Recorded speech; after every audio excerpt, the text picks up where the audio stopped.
Hello and welcome. Have you ever had that strange, almost eerie feeling? The feeling that you've been here before. Not in a déjà vu way, but in a here we go again way.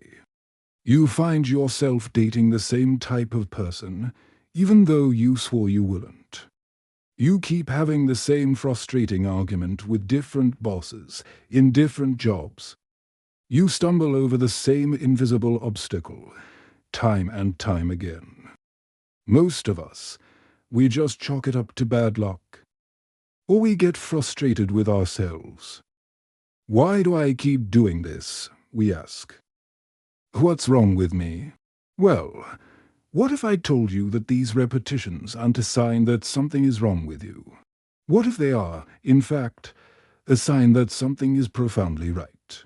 That a deeper, wiser part of you is trying to get your attention. That your own psyche is sending you a message, an invitation to grow. This is the profound and, I think, life-changing perspective offered by one of the most fascinating minds in psychology, Carl Jung. Today, we're not just going to talk about Jung. We're going to try to think with him. We're going to explore the hidden meaning of recurring events in your life. This is a deep dive, so get comfortable. We're about to embark on a journey into the unconscious. Part 1. Beyond coincidence. Are your life's loops trying to tell you something? Let's start with the phenomenon itself, the recurring theme. It's like a song you can't get out of your head, but instead of a melody, it's a life situation. Jung looked at this and said, nothing in the psyche is truly random. The mind, he proposed, has a kind of gravity. Emotional gravity, unresolved conflicts, suppressed emotions, past traumas, they have mass. They sit in the dark corners of our being, and they pull similar situations towards us. It's not a punishment. It's an attempt at healing. Think of your psyche not as a tidy, well-lit room, but as a vast, ancient library. Your conscious mind is the librarian, busy with the day-to-day tasks. But deep in the archives, in the basement, there are books covered in dust. These books contain stories of pain, fear, shame, and unmet needs, experiences you've forgotten or tried to bury. But they don't just disappear. They hum with energy. And this energy acts like a magnet. It pulls towards you people and situations that resonate with the same emotional frequency. You keep experiencing similar events because, in a sense, your unconscious is trying to bring that old, dusty book upstairs to the front desk. It's forcing a confrontation. It's saying, look, we can't file this away anymore. We have to read it. We have to understand it. So, the next time you find yourself in a familiar, frustrating loop, instead of asking, why does this keep happening to me? Try asking a more Jungian question. What part of me is trying to be heard through this repetition? This simple shift in perspective transforms you from a victim of circumstance into an active participant in your own psychological and spiritual development. Part 2. The hidden director of your life. Meet the unconscious. To really understand this, we need to meet the main character in this drama. Or rather, the hidden director. Jung's concept of the unconscious is the bedrock of all this. We like to think we're in control, that our conscious mind is the CEO of our lives. Jung would say, with a gentle smile, that the conscious mind is more like the PR manager. It presents a polished version to the world. But the real power, the R&D department, the archives, the power generator, that's all in the unconscious. This unconscious isn't just a trash bin for repressed memories. It's a living, dynamic force. It's the sum total of everything you are, but aren't aware of. Your instincts, your intuitions, your deepest fears and your most potent creative potentials. It's the soil from which your conscious thoughts grow. Jung made a crucial distinction here. He said we have two layers. First, the personal unconscious. This is your unique archive. It contains everything from your personal history that has been forgotten, repressed, or was never strong enough to enter consciousness in the first place. Your childhood shames, your secret dreams, that one comment a teacher made that stuck with you for decades. This is all in the personal unconscious. Second, the collective unconscious, and this is where it gets really interesting. Jung proposed that beneath our personal unconscious lies a deeper layer that is not personal. It's not built from our individual experiences. Instead, it's the inherited foundation of the whole human psyche. It's our psychological DNA, shared by all of humanity. Think of it this way. Your personal unconscious is like the unique software and files on your computer. The collective unconscious is the operating system, the basic, fundamental programming that allows the computer to run at all. And it's the same for every computer of that model, the human model. And what is this operating system made of? It's made of Part 3, the universal blueprint. How archetypes shape your story. Archetypes. This is one of Jung's most famous and poetic ideas. Archetypes are the fundamental, universal patterns of the collective unconscious. They are the primordial blueprints for the recurring themes of human existence. They are not specific images or ideas, but rather the deep, invisible molds that shape our experiences, our stories, and our myths. Think of archetypes as the psychological equivalent of the hardwired instincts in animals. A bird doesn't learn how to build a nest from a manual. The knowledge is in its genes. Similarly, we humans don't invent these core themes. We encounter them. They're in us. Some of the key archetypes Jung described. The persona, the mask we wear in society. The you at a job interview versus the you with close friends. The shadow. This is a big one. The shadow is everything we don't want to be. The dark side of our personality, our anger, our selfishness, our insecurities, that we repress and try to hide, even from ourselves. The anima, animus, the unconscious feminine side in a man anima, and the unconscious masculine side in a woman animus. This archetype influences how we relate to the opposite sex. The self, the archetype of wholeness, the central unifying principle of the psyche. The goal of psychological development, according to Jung, is the integration of all parts into the self. Now, how does this relate to our repeating patterns? Well, these archetypes are like powerful magnets beneath the surface of our lives. They attract experiences that match their pattern. That person who keeps finding themselves in a rescuer role, always trying to save their partners. That could be playing out a dynamic related to the archetype of the hero or the caregiver. Someone who repeatedly feels betrayed might be entangled with a shadow aspect of trust and vulnerability. Your recurring events, then, are not just personal. They are often personal expressions of universal, archetypal dramas.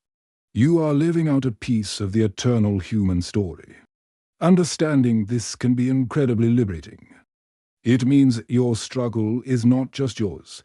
It's a chapter in the ancient, ongoing story of what it means to be human. Part 4. The Inner Civil War. When your conscious mind fights your unconscious. So we have these two realms, the conscious mind, with its plans and its ego, and the vast, powerful unconscious, with its archetypes and repressed contents. What happens when they disagree? A civil war. This tension is at the heart of our psychological conflicts. Your conscious mind might want security, a stable job, a predictable life. But your unconscious, driven by an unmet need for adventure perhaps connected to an archetype like the explorer, might sabotage that stability. You might inexplicably quit your job, or pick fights that ruin your peace. This is the unconscious forcing a crisis for the sake of growth. It's like a part of you is screaming, "This safe life is killing me." We need to grow, even if it's painful. Jung called the contents of the personal unconscious that are repressed because they're incompatible with our conscious attitude complexes. A complex is a cluster of emotions, memories, and perceptions around a central archetypal core. For example, a mother complex would involve all your personal experiences, feelings, and conflicts related to your mother, but it's organized around the universal, archetypal pattern of mother. These complexes have a kind of autonomy. They can possess us.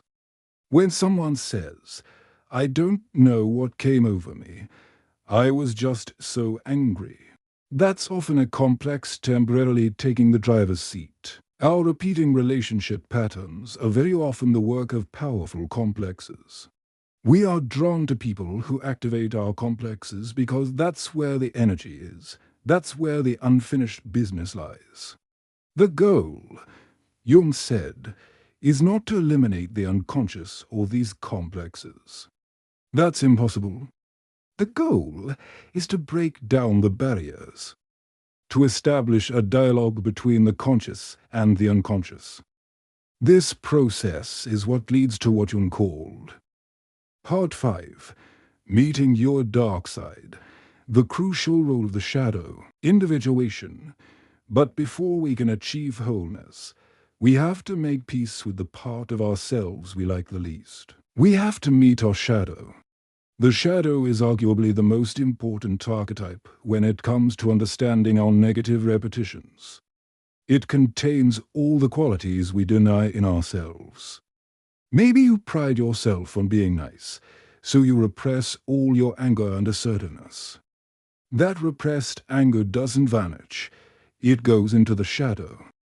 And then, you might find yourself inexplicably attracting angry people, or being the target of others' rage. You're projecting your own unconscious shadow onto them. Or perhaps you have a deep-seated fear of being seen as incompetent to shadow quality, so you become a relentless perfectionist. This perfectionism then causes you to burn out, make mistakes under pressure, and create the very failure you feared, another vicious cycle. Jung insisted that the shadow is not all bad. It also contains positive, undeveloped potentials. For instance, a shy person's shadow might contain a hidden capacity for great courage and expression. But because it's unconscious, it usually manifests in negative, autonomous ways. Integrating the shadow is not about becoming a bad person.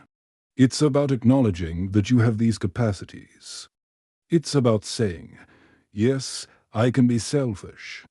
I can be angry. I can be weak."